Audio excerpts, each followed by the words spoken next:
예배 서두에 말씀드렸던 것처럼 오늘은 우리 총회 선교주일입니다. 우리 기장교회가 새로운 역사를 시작한 지 벌써 70년이 되었습니다. 70년을 맞이해서 다양한 행사를 진행했습니다. 일전에 제가 교회 교우들 카톡방하고 밴드에 70주년을 맞은 그 신학 학술대회 자료집도 공유해 드린 바가 있습니다만, 이제 엊그제 금요일 날은 선교 대회를 했습니다. 여러 가지 행사를 통해서 우리 교회가 어디로 가고 있는가, 그리고 정말 바르게 방향을 잡고 있는가 등에 대해서 점검해보는 그런 그 계기가 아마 70주년 행사가 핵심이 아닌가 싶습니다. 교회, 지금 우리는 한국 교회의 위기의 시대라고 말하고 있습니다. 그런 위기의 시대를 맞이해서 우리 기장교회는 바르게 서가고 또 바르게 나아가도록 우리 함께 기도해야 할 때가 아닌가 싶습니다. 오늘은 총회에 속한 우리 모든 기장교회들이 하나님의 뜻에 합당한 교회로 거듭나기를 다짐하고 또 주님께서 은혜 베푸시기를 간구하는 그런 주일이라고 생각합니다. 총회 선교주일을 맞이하면 이제 제가 매년 우리 기장교회가 어떻게 태동되었는지, 어떤 정신에 따라 시작했는지를 말씀을 드렸습니다. 근데 오늘은 좀 그런 역사적 배경에 대해서 좀 말씀을 드리고, 그 속에서 우리 기장교회는 어떤 교회의 성격이 지어졌는가에 대해서 좀 말씀을 드리고 싶습니다. 우리 기장교회가 시작한 건, 새 역사 시작한 게 1953년 6월 10일이고요. 장소는 서울역 앞에 있는 서울 성남교회에서 이제 새로운 총회를 시작한 때였습니다. 근데 이제 우리 기장교회는 새 역사 70년을 이야기하지만 우리 기장총회 역사로 이야기하면 장로교의 110주년 모두 다 동일한 것으로 시작하고 있습니다. 그래서 1907년에 장로교회가 시작했던 걸 우리 모든 장로교회들이 다 공히 역사를 같이 하고 있습니다. 그래서 하나의 보편성과 그리고 기장의 70년이라고 하는 새로운 다양성이라고 하는 측면에서 바라볼 필요가 있겠습니다. 근데 1953년도는 어떤 해죠? 전쟁이 끝나가는 1953년 7월 27일에 휴전협정이 체결되었습니다. 종전도 아니고 휴전협정이 체결되었습니다. 그래서 휴전협정이 체결되기 위해서 우리가 잘 알고 있는 것처럼 저 철원에 있는 백마고지에서는 1m가 낮아질 정도로 치열하게 싸움을 했습니다. 그런데 교회에서도 치열하게 전쟁이 벌어졌습니다. 그래서 우리가 부끄러운 역사입니다. 기장교회, 한국 장로교회 역사에서 전쟁이 있는 그때, 벌어지고 있는 그때에 교회 내에서도 전쟁을 벌이고 있었습니다. 당시 사회를 상상해 보면 전쟁 중이었기 때문에 어떻게 했습니까? 우리 모두가 전투적 의지가 충만했던 사회였고, 그 핵심은 반공이었죠. 그리고 또 하나는 반소련, 친미국이라고 하는 이 카테고리가 그 사회를 지배하고 있었고, 실제로 전쟁의 위기 앞에서 미국이 군대를 보내주고 또 피난민이 된 모든 그 국민들을 향해서 원조 물자를 제공해 주었기 때문에 한국 남한의 사람들은 미국이라고 그러면 우리의 보호자, 우리의 은인이라고 하는 생각이 깊이 각인될 수밖에 없었습니다. 그러한 그 때에 한국 교회에서는 어떤 일을 벌이고 있었는가?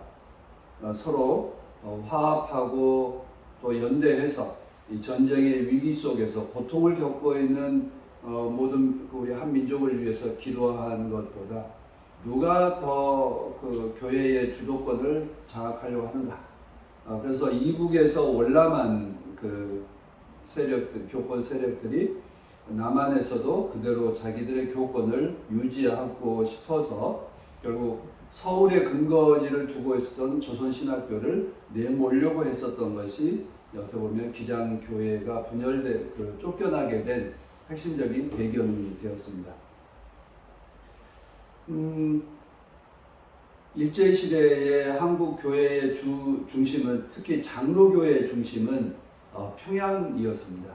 감리교 중심은 서울이었지만 장로교 중심은 평양이었고, 또 거기에 평양신학교가 있어서 계속해서 전국의 장로교회 목회자들은 전부 다 평양으로 유학을 가서 공부를 해야 했던 그런 때였습니다.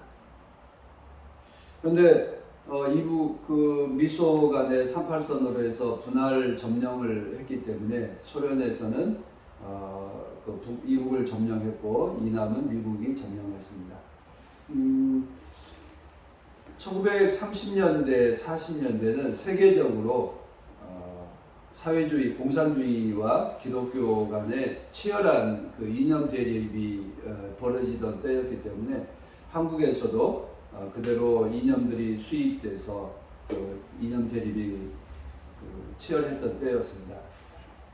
그래서 역사적으로 이미 1930년대, 20년대부터 사회주의 세력들은 기독교에 대해서 반기독교 선전을 하고 있었고, 기독교도 역시 공산주의와 사회주의에 대해서 적대적 노선을 취하고 있었습니다.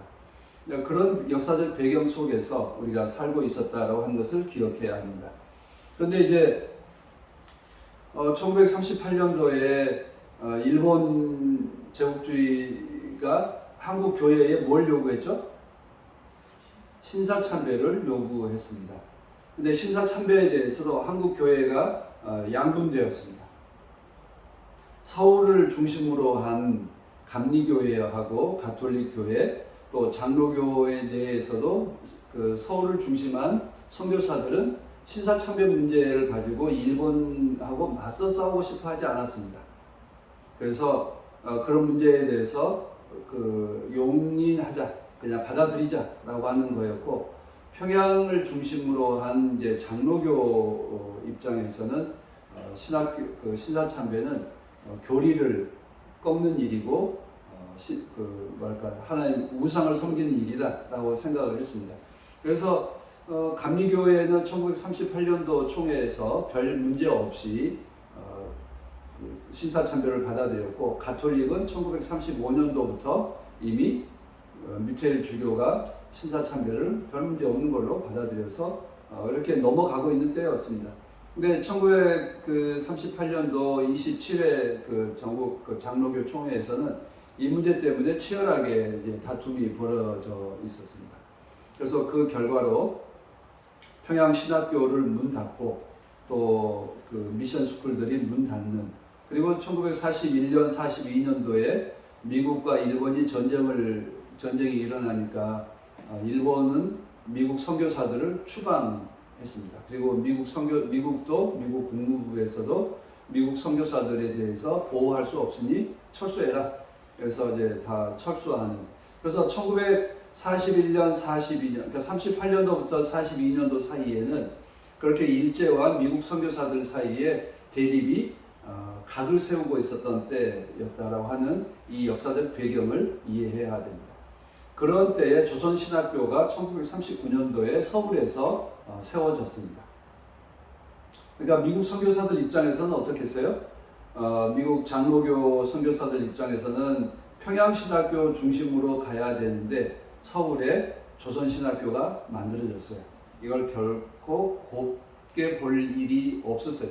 그런데 이제 그런 상황에서 미국 선교사들은 전부 다 추방되었다가 45년도에 어떻게 되겠습니까? 미군과 함께 선교사들이 돌아왔습니다.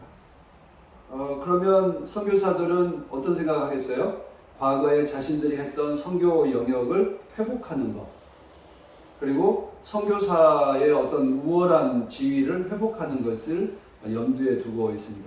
그런데 평양신학교는 문을 닫았고 조선신학교는 계속 되어 왔지만 조선신학교에는 미국인 선교사들, 미군 교수들이 아무도 없었습니다. 이제 이런 배경 하에서 미국 선교사들은 조선 교회에 대해서 주도권을 회복하려고 했고, 이북에서 쫓겨 내려온 장로교회 교권 세력도 역시 서울에서 자기들의 둥지를 틀어야 될, 확보해야 될 이유가 있었습니다. 그래서 1945년, 46년도부터 벌써 조선신학교 문제가 계속 장로교 총회에서 문제가 되기 시작합니다. 그래서 1949년도에 서울에 장로교 신학교를 제2의 그 신학교를 열게 됩니다. 아마 조선신학교가 부산에 있었다면 이렇게까지 다툼이 일어나지는 않았을 겁니다. 그런데 평양에 있고 서울에 있을 때는 괜찮았는데 평양신학교가 서울에서 다시 개교를 다시 개학을 하려고 하니까 조선신학교가 이제 거슬리기 시작해서 서로 이제 밀어내기 시작한 겁니다. 그게 이제 조선신학교에서 이제 문제인데, 어떻게 명분을 쌓겠어요? 신학적인 논쟁을 가지고 문제를 삼기 시작합니다. 성서에 대한 해석에 대한 문제와, 그리고 이미 전 세계적으로 1920년대부터 유럽의 바르트 신학이, 신정통주의 신학이 전 세계를 이제 풍미하고 있었던 때인데, 미국 선교사들은 그런 바르트 신학에 대해서 알지 못했습니다. 자기들 신정통주의 신학을 알지 못했기 때문에 그 신학에 대해서 매우 낯설어했고 거부했습니다. 결국 이런 신학적인 배경과 교회사적인 배경, 우리 한국의 역사적 배경들이 응축되어 나타난 게 조선신학교 내에서 이제 신학적인 논쟁을 불러일으켜서 김재준 목사님이 이단 신학을 가르치고 있다, 자유주의 신학을 가르치고 있다라고 비난하기 시작했습니다. 그것이 이제 1949년도부터 일어나서, 이제 문제는 김재준 목사님 한 사람만 이제 타겟을 대면 문제는 조용할 수도 있어요. 그런데 문제는 뭐겠어요? 조선신학교 졸업생들을 문제가 되는 거죠. 조선신학교는 39년도에 개학을 했으니까 49년도 됐으면 졸업생이 얼마나 됐겠어요? 보통 그때는 2년제, 4년제였다 계산을 하더라도 실제로 졸업생을 배출한 건 10년이 안 된 상황입니다. 근데 평양신학교는 1910년도부터 이제 1907년도부터 이미 졸업생을 배출하기 시작했기 때문에 그 동안에 조선에 있는 목회자들 전부 다 평양신학교 졸업생들입니다. 그러니까 조선신학교 졸업생들하고 평양신학교 졸업생들하고 숫자로 따지면 어떻게 되겠어요? 한마디로 잽이 안 되는 겁니다. 그래서 이제 조선신학교는 이제 자기들 주도했던 김재준 학장이 이단으로 몰리는 순간부터 조선신학교 졸업생들도 역시 이제 이단의 제자들로 몰려서 교회에서 쫓겨날 위기에 몰려 있는 상황입니다. 그러니 이게 단순히 신학교 하나의 문제가 아니라 이제 그 졸업생들의 앞날의 문제하고 연결되어 있기 때문에 그 신학 논쟁이 교회의 논쟁이 되고 신앙의 자유에 대한 문제가 되어서 이제 교회에 대해서 전쟁이 벌어지게 된 겁니다. 그래서 조선신학교를 졸업한 이제 가르쳤던 김재준 목사님과 오늘 그 개회찬송의 김정준 목사님이 이제 작사자입니다. 김재준, 김정준은 형제지간은 아닌데요. 이름이 비슷해서 이제 김정준 이제 목사님이 나중에 연세대 교수로 있다가 한신대 교수로 오셨습니다만, 이렇게 그 한국인 신학자들, 한국인들 가운데 학문적인 노력을 기울였던 사람들 사이에서는 김재준 목사님의 신정통주의, 바르트주의 신학에 대해서 동의했고, 그것이 세계적 신학의 올바른 길이다라고 한 걸 동의했습니다. 그래서 이 김재준 목사님을 지지하는 그룹들이 형성되었고, 세계 교회에서도 카나다 선교회나 카나다 연합교회나 독일 교회 등에 있어서는 한국의 김재준 목사님이 바르트 신학을 했다는 이유로 몰리고 있다, 이단으로 몰리고 있다는 것에 대해서 매우 비웃으면서 그를 지지하게 된 것입니다. 그래서 기장교회가 한국 사회에서는 고립되어 가고 있었지만 세계 교회에서는 그에 대한 지지는 오히려 넓게 자리 잡게 되는 계기가 되었습니다. 그래서 기장교회는 이런 역사적 배경하에서 미국 선교사들로부터 이북 교회로부터 배척받았던 점 때문에 친미적 교회가 아니었고, 또 이북 교회로부터 밀려나고 있었기 때문에 반공적인 교회가 아니라 또 대립적인 교회가 아니라 평화적인 교회로 자기 성격을 갖추게 된 것입니다. 그래서 카나다 교회가 조선신학교하고 한국신학교에 대해서 지지하는 입장을 가졌기 때문에, 그리고 카나다 선교회에는 김재준 목사님하고는 이제 개인적으로 카나다 선교회가 주로 그 일제시대 때 선교 역사를 했던 데가 함경도 지방하고 간도 지방이었습니다. 그러니까 카나다 선교회는 조선신학교에 대해서 늘 후견인 역할을 해왔고요. 그 중에서 스코트 목사님이라고 하시는 유명한 분이 계신데, 이 스코트 목사님은 한국에 대해서 너무나 사랑하셨던 분이에요. 그래서 서재필과 한글에 대해서 너무나 잘 알아서 한글과 타밀어가 유사하다는 것까지 찾아낼 정도로 한국에 대해서 능통하셨던 분이십니다. 그래서 그분이 한국 조선신학교를 적극 지지하셔서 카나다 교회가 우리 기장교회를 지지하게 됐습니다. 그래서 기장과 예장이 갈라져 싸울 때 이제 고립되어서 10년 신학교 졸업생들을 가지고 교단을 하려면 얼마나 힘들겠어요? 그럴 때 이제 카나다 선교회가 지금 서대문에 있는 이제 우리 기장교회 교육원, 이리에 있는 이제 농장터, 또 원주에 있는 선교부, 이제 이런 걸 전부 다 물심양면으로 기장교회를 지원해 주게 된 것입니다. 그래서 기장교회는 역사가 그런 역사적 배경하에 있었기 때문에 결코 친미적인 교회가 아니고, 반공적인 교회가 아니고, 대립적인 교회가 아니고, 늘 평화와 자유를 추구하는 교회로 이미 이 초석부터 이제 세워져 있는 것입니다. 그런 점에서 정말 기장교회는 교회다운 교회로 세워지게 되었습니다. 어떻게 보면 고난이 그리고 압박이 우리로 하여금 교회다운 교회로, 복음을 정수에 충실한 교회로 거듭나게 했다라고 하는 것을 참 고백하지 않을 수 없습니다. 그런 점에서 우리 개인적으로도 그렇고 국가적으로도 그렇고 교회에서도 그렇고 고난이 은혜다. 고난을 통해서 내가 바르게 세워져 가고 내가 어디로 향해 하고 있는지를 늘 묻게 하는, 주님을 향해 바르게 세워져 가는 그런 은혜의 자리다라고 하는 것을 늘 고백하게 됩니다. 그래서 1953년도 기장과 조선신학교를 밀어내고 나니까 예장교회에서는 미국 선교사들이 주도하는 교회, 그런 미국의 미국의 어떤 원조에 충실한 교회가 되었습니다. 그래서 1959년도에 보면 예장 합동과 통합이 또 분열하는데요. 그때 핵심은 뭐냐? 미국 돈을 누가 더 많이 가질 거냐에 대한 문제. 결국 기장교회는 그런 점에서 미국의 원조 물자로부터 자유로운 교회가 되어서 돈에 매이지 않는 교회가 되었습니다. 그런 점에서 참 감사하죠. 돈이 없어서 가난해서 오히려 돈으로부터 자유로운 교회가 되었습니다.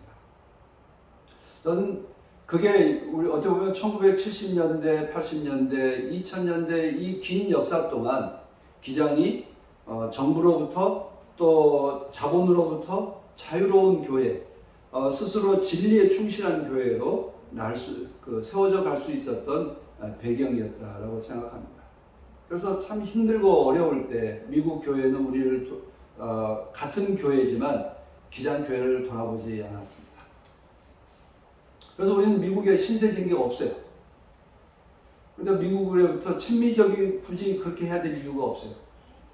미국의 원조 물자를 받지 않았기 때문에 원조 물자를 나눠주면서 성장한 교회가 아니기 때문에 자본으로부터 돈으로부터 우리는 자유롭고 진리에 충실한 교회가 될 수 있었습니다.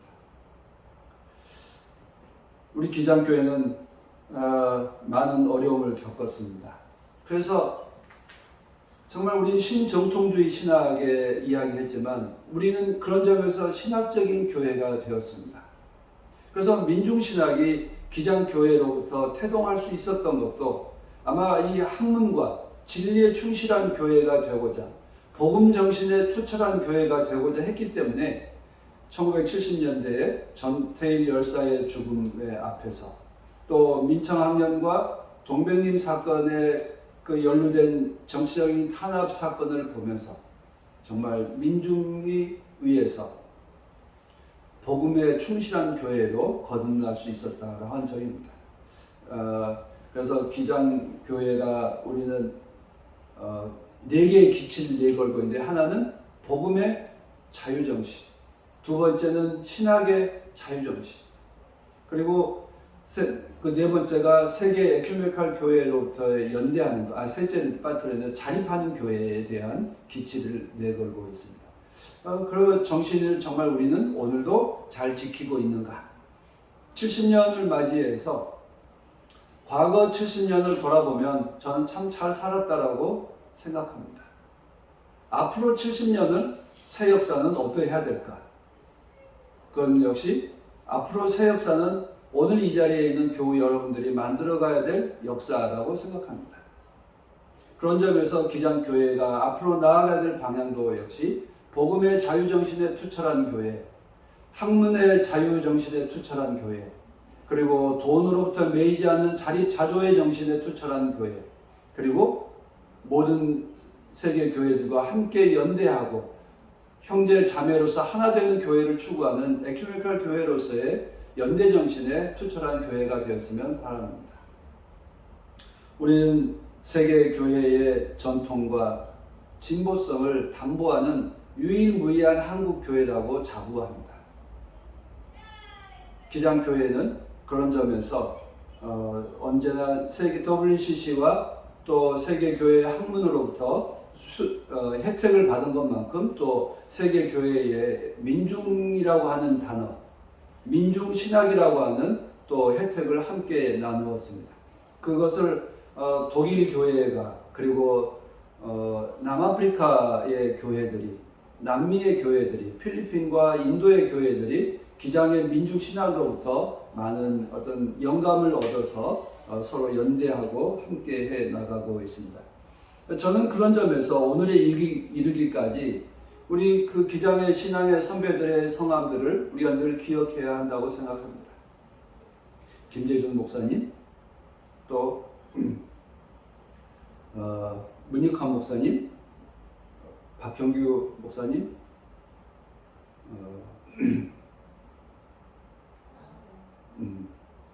안병무 박사님, 그리고 우리 교회 이해동 목사님, 또 홍근수 목사님, 참 그리고 여성 신학자로서 우리 이우정 선생님을 기억하는 것이 필요하다고 생각합니다. 우리가 누구로부터 영향을 받았고 누구의 정신을 이어갈 것인가 하는 점에 있어서 우리 총회 선교주의를 맞이해서 우리 교회 기장교회의 초석과 또 이 과정을 일구어왔던 한 사람 한 사람의 그 인격에 대해서 그리고 그분들의 삶에 대해서 우리가 기억할 때 우리의 미래도 역시 기억될 것이라고 생각합니다. 오늘 우리 사회를 돌아보면 매우 전쟁의 위기 앞에 서 있습니다. 민주주의의 위기 앞에 서 있습니다. 그리고 대립과 전쟁의 분위기가 고취되고 그리고 어떤 식으로든지 돈만 벌면 좋은 것이라고 우리는 생각합니다. 여러분 뉴스에서 보시면 자주 나오는 뉴스 중에 하나가 한국이 군사 무기를 잘 팔고 있다. 탱크를 잘 만들어서 팔고 있고 그리고 포탄을 잘 만들어서 전투기를 잘 만들어서 팔고 있다라고 하는 것을 자랑하고 있습니다. 우리가 우리 생명을 지키는 거 참 소중한 일이지만 군사 무기는 양면성이 있잖아요. 어떤 우리를 지키는 것이기도 하지만 상대를 죽이는 것이기도 합니다. 그런 점에서 우리가 군사 무기에 대해서 잘 팔린 것을 정말 자랑스럽게 생각해야 될까? 지금 우크라이나 전쟁에서 러시아의 침략이 패배하기를 저는 기원합니다. 그렇다고 해서 우리가 거기에 군사물자를 직접 원조해서 전쟁에 개입하는 것에 대해서는 반대합니다. 지금 우리가 전쟁의 위기가 계속 고조되고 있습니다. 남북 사이에서도 그리고 중국에서도 러시아에서도 이런 식으로 계속 전쟁이 고조되고 있을 때에 우리가 해야 될 일은 뭐겠습니까? 군사 무기를 수출하는 일이 아니라 평화의 기도를, 평화의 소원을 외치고 평화를 이루어가는 것이 교회가 할 일입니다. 그리고 자유와 민주주의가 위기 앞에 서 있습니다. 그리고 지난주에 우리 함께 했습니다만 기후가, 생태계가 위기 앞에 서 있습니다. 이러할 때에 교회가 할 일은 정말 자유와 그리고 우리가 창조 세계에 대해서 보살피겠다라고 하는 우리의 소명을 다시 한번 되새기는 일들이 우리에게 필요한 일입니다. 지금 노동자들과 농민들이 생존의 위기 앞에 내몰려가고 있습니다. 노동자들의 그 자유가 짓밟히고 있습니다. 그것도 폭력으로 짓밟히고 있습니다. 노동자들의 자유, 그 집회의 자유는 말살되고 있습니다. 엊그제 금요일 날 저녁에 대법원 앞에서 비정규직 철폐를 요청하는 그 외치는 이제 그 문화제를 열었습니다. 그런데 지금까지 문화제는 미신고해도 될 그런 집회였고, 종교 집회, 문화제는 언제나 허용될 수 있고 경찰의 협조를 받아왔습니다. 네, 엊그제 금요일 날은 미신고된 음향이기 때문에 이런 이유로 구청에서 갑자기 와가지고 음향차를 뺏어갔습니다.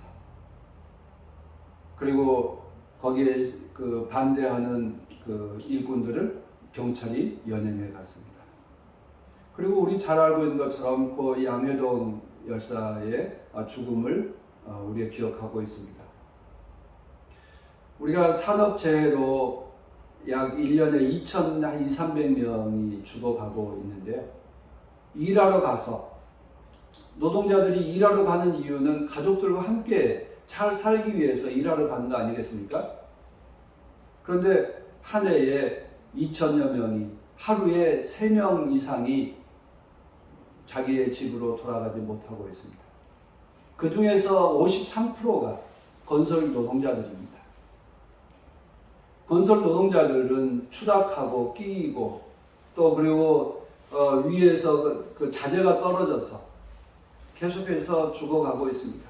그래서 건설 노동자들이 노조를 결성한 이유는 우리의 생명을 지켜달라, 우리들의 정당한 임금을 지켜달라고 하기 위해서 노조를 만들었는데 우리가 잘 알고 있는 것처럼 윤석열 정권이 등장하자마자 건설 노동자들은 건폭으로 폭력배 집단으로 내몰렸습니다. 사기꾼 집단으로 내몰았습니다. 그러면 중대재해기업처벌법을 만들었지만 실제로 건설 노동자들의 생명이 지켜지고 있습니까? 여전히 건설 노동자들의 생명은 지켜지지 않았고 그들은 죽어가고 있습니다. 그런 상황에서 노동자들의 권리는 짓밟히고 있습니다. 정말 위기 앞에서 노동자들과 농민들은 내몰리고 있고 그리고 복지 예산은 줄어서 장애인들은 내몰리고 있습니다. 이것이 기장교회가 지금 선교적인 과제로 관심하고 기도하고 연대하는 주제들입니다. 우리 기장교회는 솔직히 교인들한테 눈치 안 볼 수가 없잖아요. 강남에 있는 교회들 이런 주제를 이야기하면 싫어합니다. 돈 있는 기업가들은 노동자들에 대해서 연대하는 걸 싫어합니다. 생태계에 대해서 보호하려고 할 때 환경을 파괴하는 기업들은 싫어합니다. 그러면 정말 이 돈 있는 사람들, 정부가 싫어하는 일들을 교회가 할 수 있을까? 교회가 정부와 돈 있는 교인들 그 위세 앞에서, 그리고 서울의 도시의 중산층들의 그 평온하기를 원하는 그 염원 앞에서 교회가 어떤 기도를 할 수 있을까?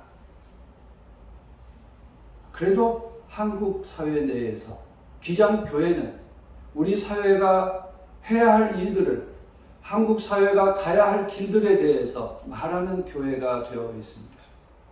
힘들고 어렵습니다. 그러나 기장교회는 우리의 신앙의 선배들이 해왔었던 것처럼 앞으로도 그 길을 가야 합니다. 그 가야 할 길을 위해서 우리가 기도하고 함께 참여한 것이 필요합니다. 우리 총회가 올해 표어가 새역사 70년, 우리를 구원하소서라고 하는 건데요. 우리는 과거의 새역사 70년이 아니라 미래의 새역사 70년을 바라보면서 우리 교회는 어떠해야 할까에 대해서 고민합니다. 그래서 창세기 50장과 에베소서와 요한복음의 말씀을 올해의 표어로 정했습니다. 창세기 50장은 요셉과 그의 형제들이 나오는 이야기인데요. 창세기 49장은 야곱이 숨을 거두면서 아들들을 다 불러서 유언을 했던 대목입니다. 근데 오늘 읽은 50장 19절 이하의 그 16절 17절 말씀은 형제들이 와서 아버지가 이렇게 유언했다고 전해 주었습니다. 여러분 그 내용을 보시면 알겠지만